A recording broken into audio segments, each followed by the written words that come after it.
Olá, seja bem-vindo. É uma grande alegria tê-lo aqui para mais uma aula da nossa Escola Bíblica Dominical. Antes de começarmos, quero convidá-lo a se inscrever no canal, ativar o sininho e compartilhar o seu comentário. O seu apoio é fundamental para que possamos continuar trazendo subsídios valiosos para nossas lições, que exigem dedicação e esforço. Recomendamos que você tenha a Bíblia e sua lição em mãos para aproveitar ao máximo esta aula. Hoje, vamos estudar a sexta lição do primeiro trimestre de 2025, cujo tema é O Filho é igual com o Pai. O texto áureo de nossa lição encontra-se na Carta aos Hebreus, capítulo 1 e versículo 8, que nos diz: Mas, do Filho, diz: Ó Deus, o teu trono subsiste pelos séculos dos séculos, cetro de equidade é o cetro do teu reino. A verdade prática nos ensina que o termo teológico, Filho de Deus, é título. Sendo assim, a existência de Jesus é desde a eternidade junto ao Pai. Nesta aula, abordaremos 3 objetivos principais. Primeiro, mostrar a doutrina bíblica da relação entre Deus Pai e o Filho unigênito. Segundo, refutar biblicamente a heresia do subordinacionismo. E, por fim, exemplificar como o subordinacionismo está presente na atualidade. Vamos, assim, à introdução da nossa lição. Nesta lição, estudaremos a igualdade entre o Filho e o Pai, que por muitas vezes é mal interpretada, especialmente quando se aplica a Jesus. Um dos exemplos mais clássicos de uma cristologia inadequada é encontrado em Ário, cujas ideias ainda são mantidas por grupos como as Testemunhas de Jeová. Uma interpretação equivocada é pensar que o termo filho se refere à descendência, quando, na verdade, em relação a Jesus, filho é um título e não uma genealogia. No Evangelho de João, encontramos algumas das declarações mais contundentes sobre a divindade de Jesus. Uma dessas declarações está registrada no Evangelho de João, capítulo 10 e versículo 30, onde ele afirma: Eu e o Pai somos um. Essa afirmação vai além de uma expressão de unidade. É uma declaração da plena divindade de Cristo. Afirmar que Jesus é o Filho de Deus, mas não o próprio Deus, é uma contradição em si mesma. Ele não é, de maneira alguma, inferior ao Pai. Essa lição tem como objetivo esclarecer e aprofundar esse entendimento, fornecendo sólidos fundamentos escriturísticos que nos mostram que o Filho é, de fato, igual ao Pai. Vamos ao primeiro ponto. A doutrina bíblica da relação do Filho com o Pai. A Bíblia nos apresenta Cristo como o Filho de Deus, mas também como igual ao Pai em essência, glória e divindade. Vamos ao primeiro tópico: a ideia de filho. No contexto do pensamento judaico, o conceito de filho traz uma ideia de identidade e igualdade com o Pai. Essa compreensão pode ser observada de forma clara em alguns paralelismos poéticos presentes nas Escrituras. O termo paralelismo sinonímico, citado na lição, refere-se a uma característica do estilo poético hebraico, em que a ideia apresentada em uma linha ou verso é repetida ou reforçada na linha seguinte, com palavras diferentes, mas que carregam o mesmo significado ou ideia central. Ou seja, um versículo expressa um pensamento, e no versículo seguinte, esse pensamento é repetido, mas com outras palavras ou de outra forma. Um exemplo disso encontra-se no Salmo de número 8 e verso 4, onde o salmista faz uma pergunta: Que é o homem mortal para que te lembres dele? Na segunda parte, ele repete essa pergunta utilizando outras palavras, onde homem mortal é substituído por filho do homem. Ambas as expressões têm o mesmo significado, o que sugere que ambos compartilham a mesma natureza humana, criando uma conexão intrínseca entre os dois. Esse conceito também é refletido nas palavras de Jesus, conforme registradas no Evangelho de Mateus 23 e versículo 31, onde ele diz: Assim, vós mesmos testificais que sois filhos dos que mataram os profetas. Aqui, Jesus está confrontando os escribas e fariseus, por eles se identificarem com os antigos perseguidores dos profetas. O ponto fundamental dessa ideia é que, para os judeus da época, o filho compartilhava da mesma natureza e dos mesmos feitos do pai. Quando os escribas e fariseus consideravam os matadores dos profetas como seus pais, estavam, de certa forma, assumindo a identidade e a responsabilidade de seus antepassados. Vamos ao segundo tópico: o significado teológico.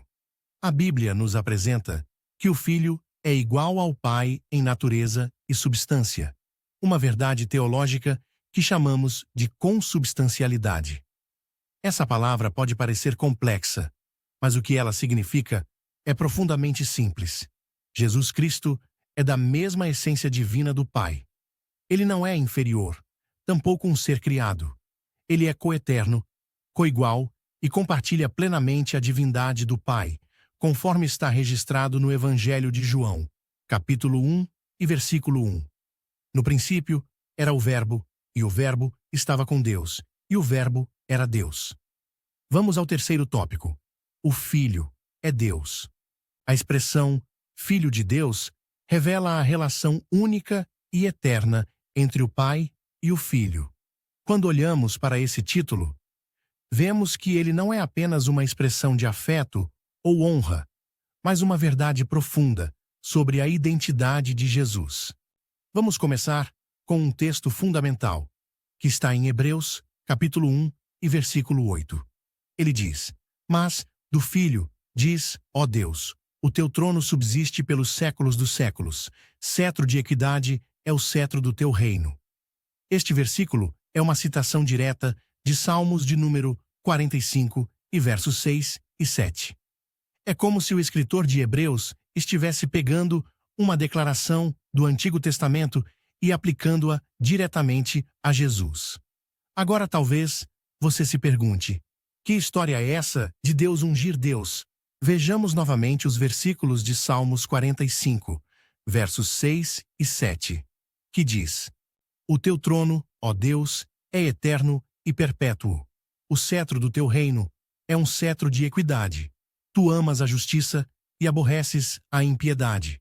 Por isso Deus, o teu Deus, te ungiu com óleo de alegria, mais do que a teus companheiros. Esses versículos têm intrigado muitos estudiosos e até mesmo rabinos desde a antiguidade. Como pode o Deus do versículo 7 ungir o Deus do versículo 6? A resposta a essa questão está na Epístola aos Hebreus, no texto que mencionamos anteriormente. O escritor aqui nos revela que o Deus a quem se faz referência nos Salmos 45 não é Deus o Pai, mas é Jesus, o Filho. Esse texto aponta para a divindade de Cristo, ou seja, o Filho é Deus, e ele tem a mesma autoridade, a mesma natureza divina do Pai. É tão claro na Bíblia que muitas vezes parece quase óbvio, mas ao longo da história isso foi debatido e questionado. No entanto, a Escritura não nos deixa dúvidas. Jesus é verdadeiramente Deus, e ele compartilha da mesma substância do Pai. Vamos ao segundo ponto: a heresia do subordinacionismo. Essa heresia refere-se à ideia de que o Filho e o Espírito Santo são subordinados ao Pai em termos de poder, autoridade ou natureza. Essa visão sugere uma hierarquia dentro da Trindade, afirmando que o Filho e o Espírito Santo são de alguma forma inferiores ao Pai, o que é uma interpretação errônea das Escrituras. Essa heresia tem sido defendida por várias correntes ao longo dos séculos, como os monarquianistas dinâmicos, também chamados de adocionistas, e também pelos arianistas. Entretanto, Orígenes foi o principal mentor dessa ideia. É o que veremos no primeiro tópico. Ele foi um dos teólogos mais influentes do século II e III. Embora tenha produzido uma vasta e complexa literatura, suas ideias eram tanto ortodoxas quanto controversas. Muitas vezes, ele misturava elementos do cristianismo com pensamentos neoplatônicos, o que gerou uma enorme divisão no entendimento de sua doutrina. Por mais de 100 anos, Orígenes exerceu grande influência no Oriente. O neoplatonismo, adaptado por Orígenes, foi uma corrente filosófica influenciada pelas ideias de Platão e adaptadas posteriormente por elementos místicos e religiosos, enfatizando a busca pela união com o divino e a hierarquia entre o mundo espiritual e material. Durante as controvérsias do Concílio de Nicéia, que teve como alvo a heresia de Ário, surgiram questões sobre o que Orígenes realmente acreditava. Os que defendiam Ário usavam Orígenes como base, argumentando que o filho era de alguma forma subordinado ao pai. Por outro lado, os opositores de Ário, liderados por Alexandre de Alexandria, também se apoiavam nas ideias de Orígenes, mas com uma interpretação diferente. A visão trinitária de Orígenes era subordinacionista, com o Filho subordinado ao Pai e o Espírito Santo subordinado ao Filho. A questão é que a Bíblia revela uma verdade diferente. Não precisamos das especulações humanas ou das influências de filosofias externas para entender a verdadeira natureza de Deus. A Escritura é clara em afirmar a igualdade das três pessoas da Trindade. Em Mateus 28 e 19, Jesus, ao dar a grande comissão, declara: portanto, ide e fazeis discípulos de todas as nações, batizando-os em nome do Pai, do Filho e do Espírito Santo. Aqui vemos a plena igualdade entre as três pessoas, sem qualquer subordinação entre elas. Em sua segunda carta aos Coríntios, capítulo 13 e versículo 13, Paulo nos lembra: a graça do Senhor Jesus Cristo, o amor de Deus e a comunhão do Espírito Santo sejam com todos vocês. Vamos para o segundo tópico, onde trataremos de um período crucial na história da Igreja, conhecido como o período pré-niceno, ou seja, antes do Concílio de Nicéia, em 325, depois de Cristo.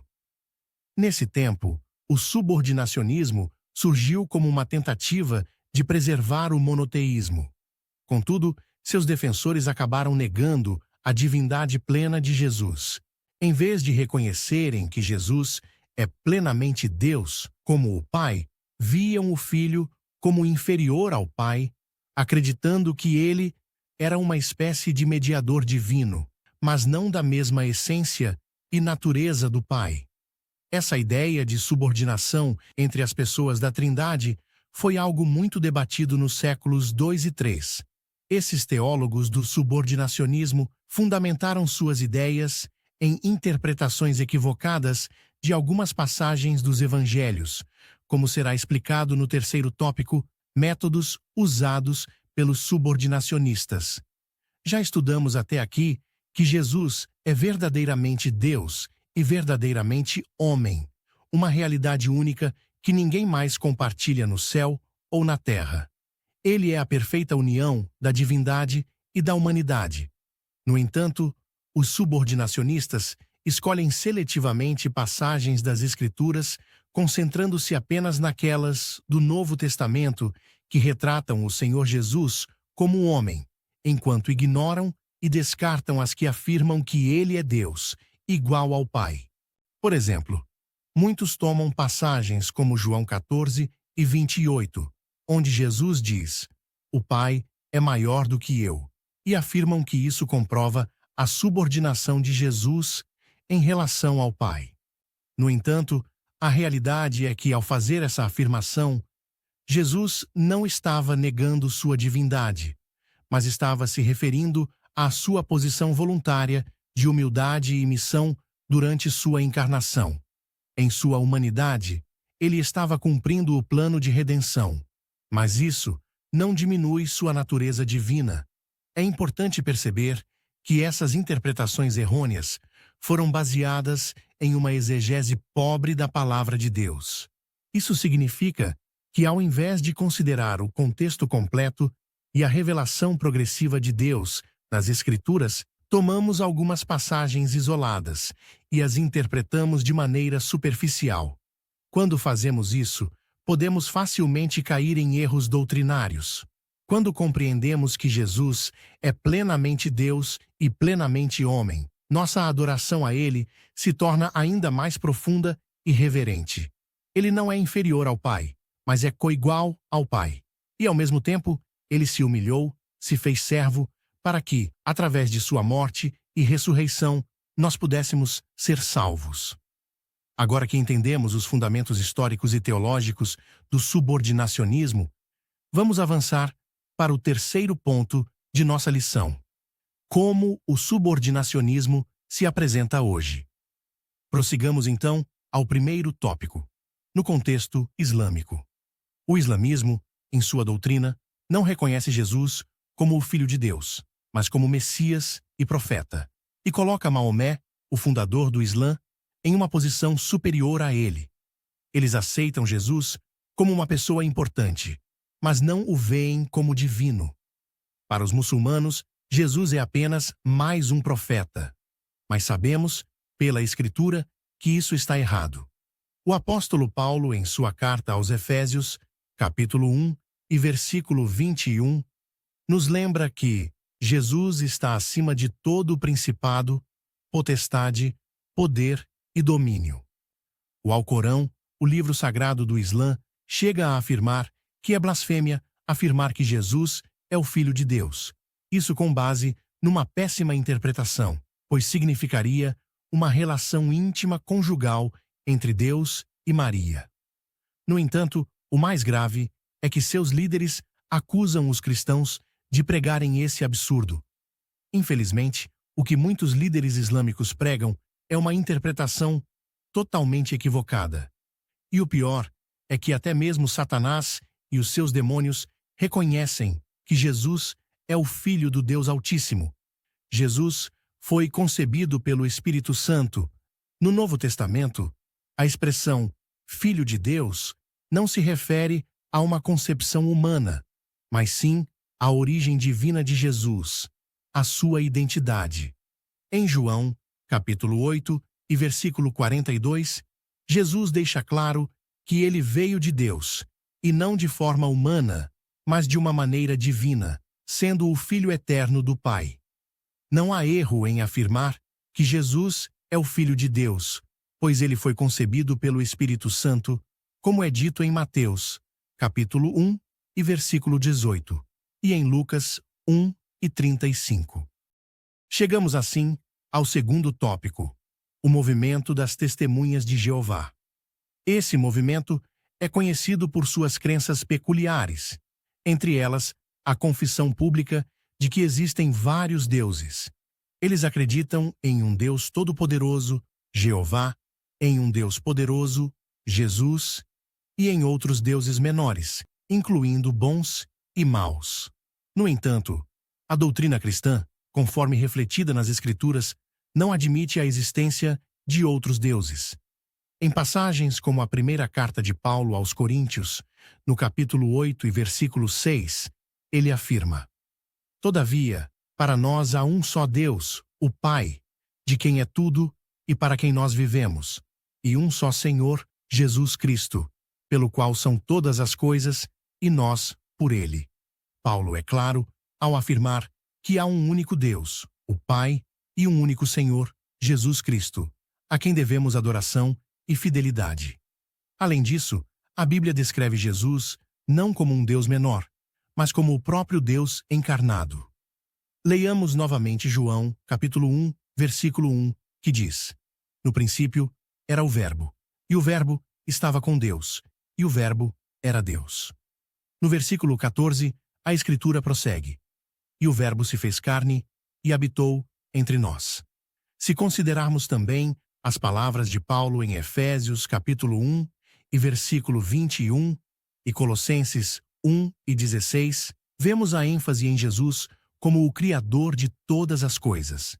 Ele não é um ser criado ou uma entidade subordinada a outro Deus, mas a fonte de toda a criação. Ao ser identificado como o Cristo de Deus, já desde seu nascimento, temos a confirmação de sua divindade e seu papel como Salvador. Quando se questiona as testemunhas de Jeová sobre suas falsas profecias ou sobre a divindade de Jesus, elas muitas vezes evitam o diálogo. Uma pergunta que incomoda as testemunhas de Jeová é: Jesus Cristo é uma divindade falsa ou verdadeira? Se a resposta for afirmativa, elas são forçadas a reconhecer a divindade de Jesus e a Trindade. Porém, se afirmarem que não, estarão admitindo que seguem um Deus falso. Esta é uma questão que gera desconforto, confronta a essência de suas crenças e revela a fragilidade do fundamento sobre o qual sua fé está construída. Chegamos à conclusão da nossa lição. O termo filho em relação a Jesus tem sido um tema de debate teológico desde os primeiros séculos da Igreja. A interpretação bíblica que devemos adotar é que Jesus é o Filho unigênito, não porque tenha sido gerado, mas sim porque ele é da mesma substância do Pai, compartilhando a essência divina e a natureza eterna de Deus. Que Deus abençoe ricamente a sua vida. Se esta aula trouxe edificação para você, não se esqueça de se inscrever no canal. Compartilhe com seus amigos e deixe seu comentário. O seu apoio é essencial para que possamos seguir com este projeto. Até a próxima aula.